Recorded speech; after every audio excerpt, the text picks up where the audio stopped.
I met Fabian almost exactly 2 years ago at the weirdest possible moment.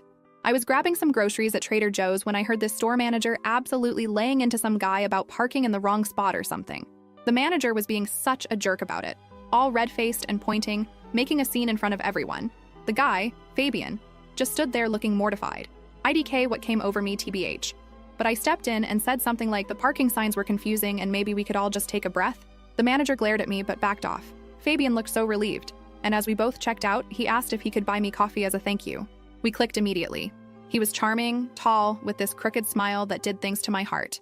He listened when I talked, or at least seemed to, remembered little details, and texted me good morning every single day. By our third date, I was already falling hard. My parents, especially my dad, were always super supportive of me. They'd helped me get an apartment after college while I was finding myself career-wise. Dad also helped with my car payments and some other bills. I always felt a little guilty about it, but they insisted they wanted to help while I got on my feet. Fabian moved in with me about 8 months into our relationship. It seemed fast, but his roommate situation had fallen apart, and it just made sense. My parents were cautiously optimistic. Mom liked him right away.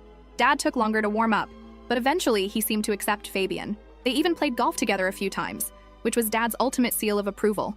Everything seemed perfect, until it wasn't. About 6 months ago, Fabian's parents started coming around more often. They lived about an hour away and would drop by for dinner or Sunday brunch.